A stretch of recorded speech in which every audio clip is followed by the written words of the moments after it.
Your dog used to come when you called. He'd sit on the first cue, walk beside you without dragging you toward the every bush on the block, and check in with you on walks like he actually wanted to know where you were going. And then, somewhere around 6 or 7 months, the dog you trained disappeared. Same animal, same house, same treats.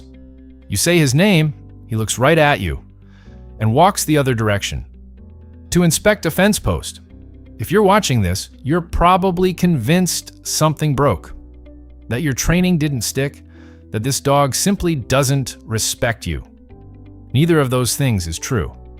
And in the next 10 minutes, here on the Dog Talk, I'm going to show you exactly what's happening inside your dog's brain right now, what you should expect over the coming months, and the 3 things that will get you through this phase.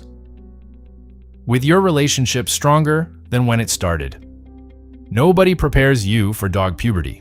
The puppy phase gets all the attention, the terrible twos, the biting, the house training, the chewing, and then people assume that if you got through all that, the hard part is over. It isn't. Because between roughly 6 and 18 months, depending on your dog's size and breed, the puppy brain gets chemically dismantled and rebuilt into an adult brain. And the process is messy. In 2020, researchers at Newcastle University published a study in the journal Biology Letters that found adolescent dogs showed measurably reduced responsiveness to their owners during this developmental window. And not to strangers. The dogs with the strongest attachment bonds showed the most pronounced behavioral changes. Think about what that means. That mirrors almost exactly what we see in human adolescence. The teenagers who push back hardest against their parents are usually the ones with secure enough attachments to risk it. During adolescence, the prefrontal cortex, responsible for impulse control and decision-making, is still physically developing. At the same time, sex hormones are flooding your dog's system: testosterone, estrogen, and progesterone, all hitting simultaneously, affecting attention span, emotional regulation, and social behavior in ways your dog cannot control, any more than a 13-year-old can. This is biology, not a training failure, not a personality flaw. Your dog is not broken. Your dog is becoming an adult. And the process requires dismantling the wiring that made them such an easy puppy first. Knowing what the phase actually looks like makes it dramatically easier to stay calm when it arrives. There are 4 behavioral shifts that show up in almost every adolescent dog, and each one has a specific reason behind it. Shift 1. Selective hearing. Your dog can hear a crinkle of food packaging from 2 rooms away, but somehow, come from 6 feet registers as background noise. During adolescence, the brain actively elevates environmental awareness. Smells, movement, other animals, and novel sounds all get neurological priority over social cues. This is an evolutionary feature, not a character defect. Shift 2. Boundary testing. Behaviors you thought were finished will resurface. Jumping, counter-surfing, stealing. Your dog is not regressing. He is renegotiating. Any boundary that has not been consistently reinforced will get tested again during this window, without exception. Shift 3. Increased independence. Your adolescent dog may stop seeking physical contact as much. He explores more. He wanders. Some owners take this personally. And it helps to understand that this independence is healthy. It is your dog developing confidence and environmental awareness, which will make him more stable as an adult. Shift 4. Mood variability. One afternoon, he is your shadow. The next morning, he looks at you like furniture. These swings are hormonal and temporary. They follow the same pattern as human adolescent mood cycles and resolve as hormone levels stabilize. The severity of this phase is directly shaped by how you respond to it, which is exactly what the next section covers. The default instinct during this phase is to back off, to give the dog space and wait it out.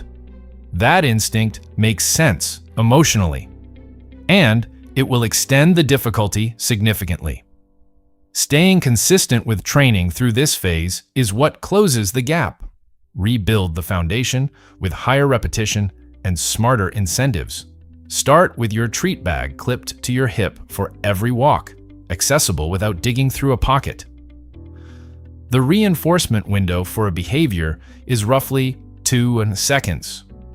If you are fumbling through a coat pocket 15 seconds after your dog offered a voluntary check-in, that moment is gone and you rewarded nothing. Short sessions work better than long ones during this developmental phase. 5 minutes, 3 times per day, consistently outperforms a single 30-minute session. The adolescent brain fatigues on structured attention, faster than the puppy brain did. Go back to the very first commands your dog learned. Things like sit, look at me, and come. Rebuilding those responses in a high distraction environment while he is in this neurologically chaotic phase rewires the habit at a deeper level than anything you did in puppyhood. And anytime your dog checks in with you on a walk, without being asked, reward it immediately. That voluntary attention is the thing you are actually trying to build. But consistent training only carries you so far if your dog's underlying energy has nowhere to go. A large percentage of the difficult behavior during adolescence is simply excess energy, with no productive channel. An adolescent dog has close to adult physical capacity, but the impulse control of a puppy. That combination, without a real outlet, produces destruction, reactivity, and anxiety. Exercise helps, but physical exercise alone is not the answer.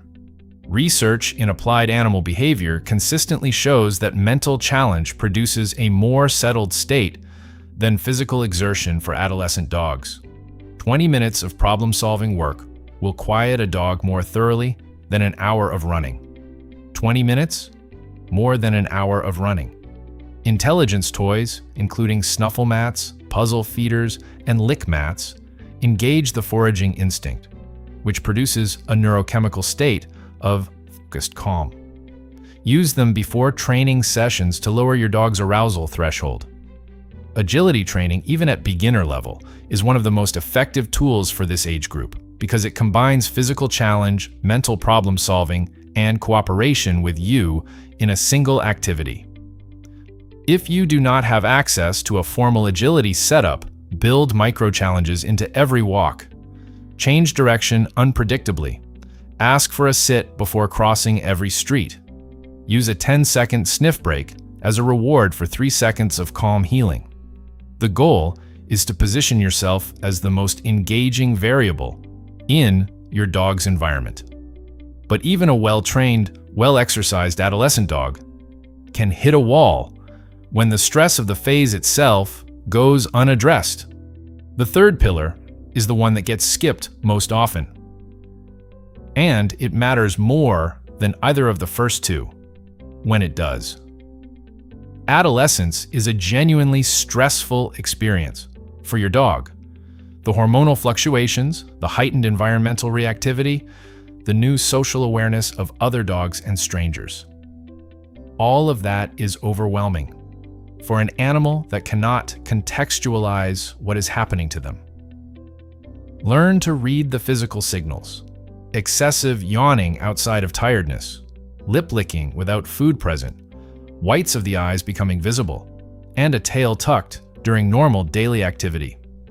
When you see these signals on a walk or mid-session, end the session calmly, not as a correction, but because a stressed brain cannot form new associations.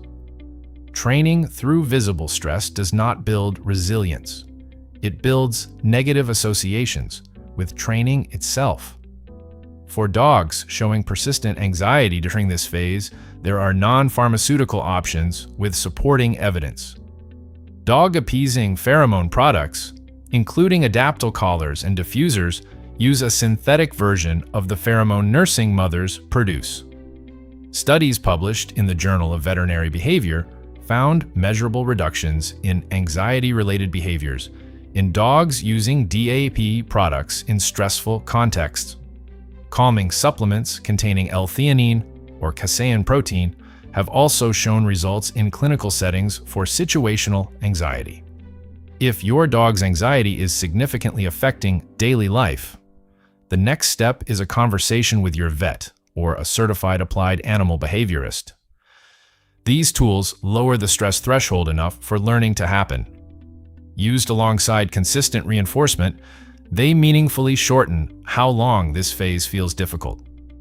Dog puberty feels personal. It feels like rejection. It feels like the dog you worked hard for is dismantling everything you built together. But the dogs who come through adolescence with the strongest bonds are the ones whose owners stayed consistent, stayed curious about what the dog actually needed, and did not confuse difficulty for failure. This phase ends. Every single dog passes through it. What you are doing right now, understanding it, adapting to it, staying present through it, is exactly what determines your relationship on the other side. If you want to go deeper, the next video covers the 5 specific training exercises that rebuild recall during adolescence, starting with the exact reason recall breaks down first, and how to get it back faster than you lost it. That video is on screen now. Subscribe to the Dog Talk if you want to keep going. I'll see you in the next one.